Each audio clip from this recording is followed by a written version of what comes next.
Dimanche dernier, nous avons lu le livre de Hébreux chapitre 12.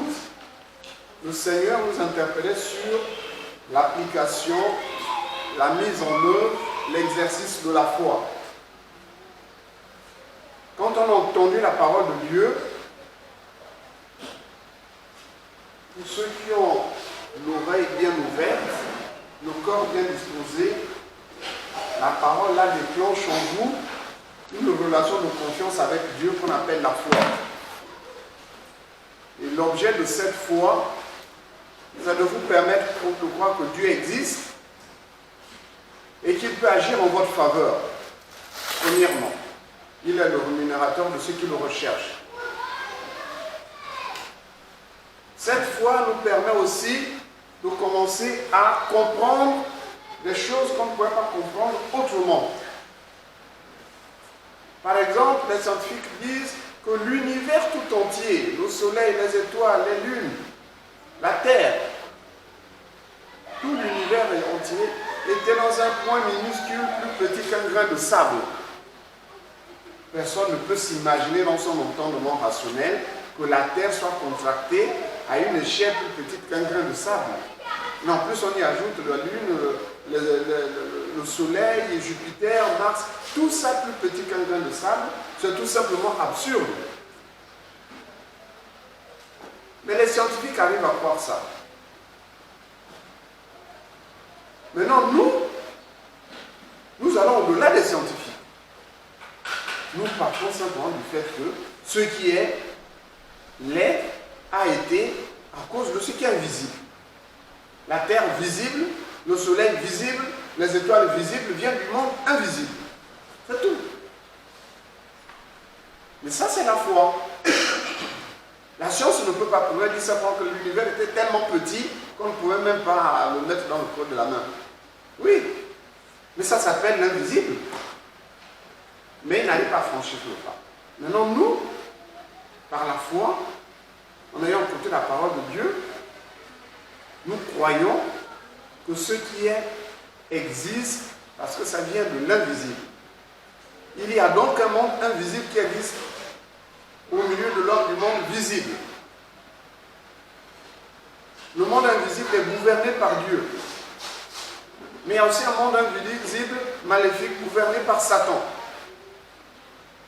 Et ce monde invisible gouverné par Satan domine sur l'homme. Mais Dieu, ayant compassion de l'homme, ayant de l'amour pour l'homme, a envoyé son Fils unique pour permettre à ceux qui le veulent, si je peux dire ainsi, de sortir de la domination de Satan, pour entrer dans le royaume de Dieu. Que ce royaume existe, que Dieu juge le péché, et que Dieu récompense ceux qui le recherchent, qui s'éloignent du péché. Donc ces choses-là doivent interpeller nos cœurs pour que nous commencions à examiner notre vie de façon à marcher différemment. De façon à ne plus être nonchalant en ce qui concerne la parole de Dieu, sa méditation, la prière, la présence à l'église comme maintenant, pour qu'il n'y ait plus de nonchalance ni de lourdeur au-dedans de nous. Bien entendu, le diable ne supporte pas que nous nous attachions à Christ. Il ne supporte pas.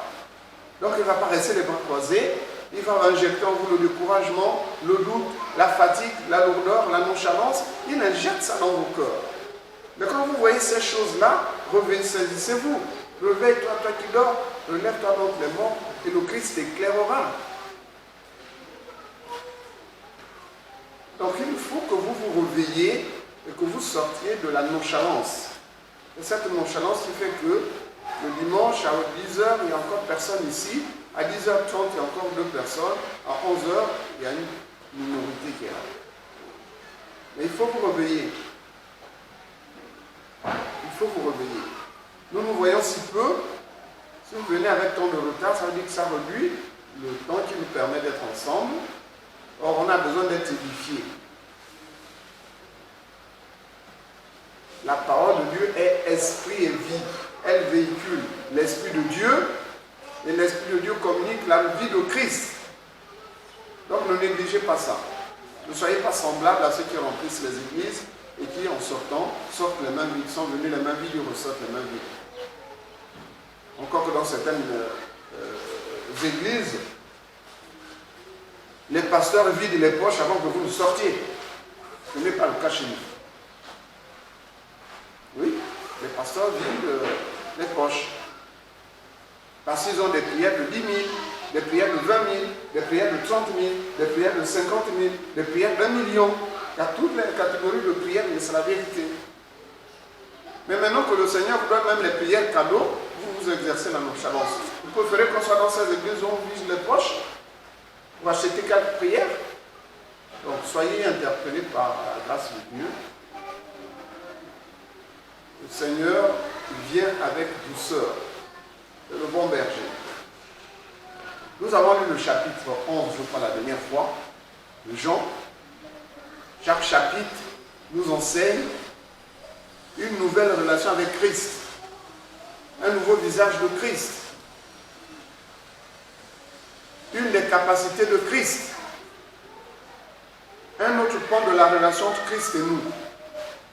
Dans le livre de Jean, chapitre 11, résurrection de Lazare.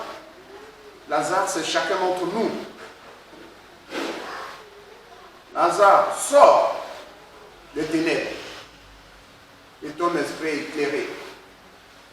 Lazare, sort du péché et tu es sanctifié.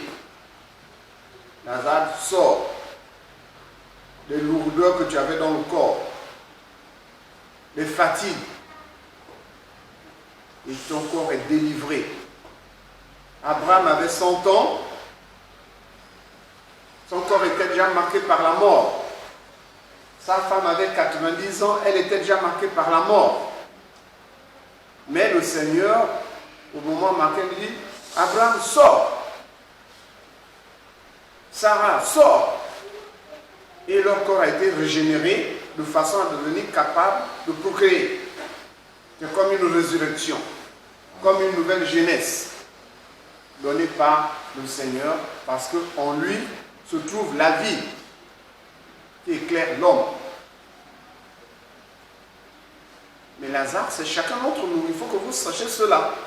Lazare, ce n'est pas une histoire d'il y a 2000 ans, par laquelle Jésus-Christ a montré son potentiel. Non, il le montre tous les jours en nous. Donc c'est nous que le Seigneur dit, sors de la boue du péché, sors de la nonchalance, sors de la paresse, sors de la lourdeur, sors de l'indifférence et viens à moi qui suis la vie. Viens à moi qui suis la vie. Donc ça nous interpelle tous. Nous avons lu du chapitre 1 jusqu'au chapitre 11. Chacun des chapitres nous enseigne un visage de Jésus-Christ, une nature de Jésus-Christ, dans sa relation avec chacun d'entre nous. Pas les histoires passées d'il y a 2000 ans, mais des histoires récentes, réelles, présentes pour nous. Donc tout ce qui est écrit dans le livre de Jean, c'est écrit pour nous. C'est notre vie qui est racontée dedans. La vie de péché et la vie de salut en Jésus-Christ. Donc, réveillez-vous dans la méditation de la parole de Dieu. Réveillez-vous dans la prière. Réveillez-vous dans la présence au milieu de l'assemblée. Parce que ce qui nous lie tous au milieu de l'assemblée, c'est l'amour. Je saurai que vous êtes à moi si vous vous aimez les uns les autres. Si nous nous retrouvons ici, c'est par amour, ce n'est pas parce que chacun doit chercher son intérêt particulier. Si chacun cherche son intérêt particulier, vous bénéficierez peu de votre présence ici. Mais si c'est par amour que vous êtes là, que chacun aime tous les autres, aime pour les autres un sentiment d'amour, d'affection, c'est alors que la présence de Jésus-Christ devient de plus en plus agissante. Même si on n'a pas prié pour vous, tu reçois du Seigneur toujours et toujours une grâce. Tu recevras toujours une grâce. Nul ne peut partir de chez lui et se retrouver ici sans qu'une bénédiction ne lui soit accordée de la part du Seigneur. Mais pour cueillir cette bénédiction-là, il faut ouvrir son cœur aux autres. Donc vous voyez que chacun d'entre nous ici est son propre frère et sa propre soeur, même père, même mère. Ce type d'amour-là, il faut que vous arriviez à ça, à briser le mur de séparation qui vous sépare de l'autre. L'autre c'est un Pon, l'autre c'est un Miéné, l'autre c'est un Zébi, l'autre c'est un Camerounais, l'autre c'est un Tchadien. Non, il n'y a plus de Camerounais, il n'y a plus de Pon, il n'y a plus de Miéné, il n'y a que des disciples de Christ. Faites de toutes les nations des disciples. Des disciples. Donc c'est cette interpellation que le Seigneur nous adresse ce matin pour que vous soyez de plus en plus violents dans la foi. Arrêtez de fonctionner en dents de scie. Vous croissez, vous diminuez, vous croissez, vous diminuez. Non. Quand vous diminuez, là, c'est le diable que vous laissez revenir à vous. Et le défaut qui était parti revient au galop. Donc soyez interpellés, bien-aimés. Ne soyez pas comme le monde qui tous les week-ends recommence la même chose. La boisson, et puis les choses qu'on ne nomme pas au milieu des gens sanctifiés par le Seigneur. Vos vies ont été rachetées à un grand prix. Le prix de la vie du Fils de Dieu, du Fils unique. Que le Seigneur vous bénisse. Au Seigneur Baptiste.